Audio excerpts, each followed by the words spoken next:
heshiis hordhaca ayaa laga gaaray xiisaddii iyo dagaaladii caawa ka soconayey magaalada muqdisho. xiisadda ayaa inta badan waxa ay ka taagneed guud ahaan caasimadda, iyadoo meelaha qaar ciidamada dowladda iyo kuwo markaasi militariga Soomaaliya ka tirsan oo ka godoodsanaa muddo kororsiga loo sameeyey dowladda jirta, gaar ahaan madaxweyne Farmaajo. waxaa markaasi caawa ciidamadu ay isku dagaaleen dhowr aag, kuwaas oo ay ka mid yihiin waddada Cabdiqaasin, isgooska Dabka iyo markaasi xaafadda Miranaayo. dadaalada nabadeed ayaa waxaa la sheegayaa in uu markaa door weyn uu ka qaatay ra'iisul wasaaraha xukuumadda federaalka Soomaaliya Maxamed Xuseen Rooble, kaasi oo wada tashiyo iyo kulamo la yeeshay odayaasha labada dhinac.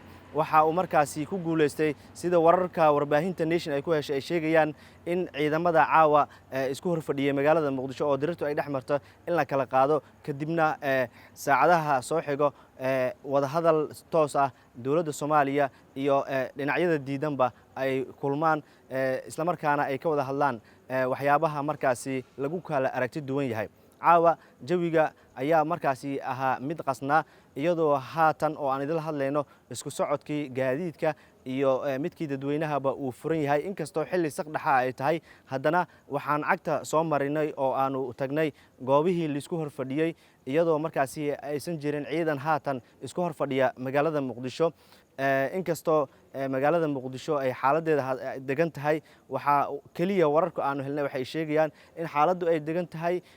ra'iisul wasaaraha xukuumadda federaalka Soomaaliyana uu arrintaasi ku guuleystay, si gaara wuxuu ku guuleystay in la kala qaado ciidamadii ishorfadhiyey, halkaasna markaasi looga baaqsado dagaal ka sii socon lahaa magaalada Muqdisho. si kastaba waxaa la filayaa in ra'iisul wasaare Maxamed Xuseen Rooble uu markaasi maalinta beri ah ay gudagalaan isaga iyo xubno markaasi ka soo horjeeda siyaasadda dowladda federaalka Soomaaliya, gaar ahaan muddo kororsiga, isla markaana laga wada hadlo waxyaabaha ay kala tabsanayaan. sidoo kale magaalada Muqdisho intii uu dagaalka socday waxaa soo baxayay warar kala duwan oo markaasi tilmaamayay in ciidamada mucaaradka militariga ahaa ee gobolada Shabeellooyinka ka yimid inay markaasi si toos ah ula wareegeen xarunta degmada Howlwadaag ee gobolka Banaadir oo ay ku sugnaayeen ciidamo boolis ah. xaruntii degmada Howlwadaag ayaanu markaasi tagnay. halkaasi waxaan kula kulannay gudoomiyaha degmada Howlwadaag Mustafa Cali Qeere, kaasi oo warbaahinta Nation u sheegaba inay markaasi degmadu ay joogaan ciidamada booliska, sidoo kalena aysan jirin ciidan qabsaday sida uu hadalku dhigay. bismillaahir rahmaanir rahiim. shirkeena wuxuu ku saabsan yahay caawa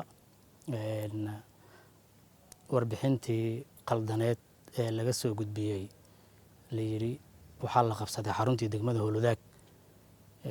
midaasuu ku saabsan yahay shirkeena jaraa'id. sida u jeedaan waa wax kama jiraan, wax ka jira ma lahan. degmadu ama xaruntu way nabdoon tahay. waxaa soo marteen guud ahaan sidaan filay meelo badan. waxa dhibana kama jiraan, waxa barbalebna kama jiro. jabiguna waa uu degan yahay. ummadda waxyaalaha qaladka ah faafinaysan waxaan leenahay waxa noocaas oo kale ka xishooda, ummaddan u soo gudbiya wax positive ah ama wax wanaagsan u soo gudbiya. weliba kuma sii jirto oo waxaa lagu jiraa bishii barakeysnayd Ramadaan, waxaa lagu jiraa 10kii dhexe oo maqfirada lagu jiraa ama dambi dhaafka. haddaad wax soo gudbinaysaan fadlan wax wanaagsan soo gudbiya. anigoo gudoomiyihii degmada hadda taagan Mustafa Cali Qeere, waxaan dhex taaganahay xaruntii degmada, waana waqti dambe weliba. haddayna waxaan ka soo galay facebookigaan leef ka soo galay. wax ka jiro ilaahay abuurtana ma lahan. xaruntana way degan tahay, shaqadeedii ka socoto. garbahaygii waxaa taagan gudoomiyihii hore dhalinyarada ee degmada, agaasimaha guud ee howlaha guud ee maamul gobolka Banaadir, taliyaha tulbataariyada ee degmada, xarunta aan joogno taliyaheedii iyo xogeynteedii aan hadda safka ku wada jirnaa dhammaan. waxay caddeyn u tahay mar haddii intaan ay wada joogto iyo in kaloo hadaayo mataqaanaa ii sheegeen timid, waxay caddeyn u tahay waxa la sheegay inay tahay inaysan waxba ka jirin. waa mahadsantihiin. kelmaddu ma ku sii dheeraan doono. keliya waxaan usoo istaagay in hadalkii ama wixii la sheegay inaan mataqaanaa ii sheeg aan meeshaani ka beenino aysan waxba ka jirin haddan uu xaalka degan yahay gabagabadii ma jiro dhinacyada ka soo horjeeda dowladda federaalka Soomaaliya oo war toos ah ka soo baxay iyo sidoo kale dowladda Soomaaliyaba oo ay ku cadeynayso in markaasi arrimahan la xaliyay lana kala qaaday ciidamadii markaasi ku dirirayay gudaha magaalada Muqdisho. Maxamed Yaxya Jiino, warbaahinta Nation, Muqdisho.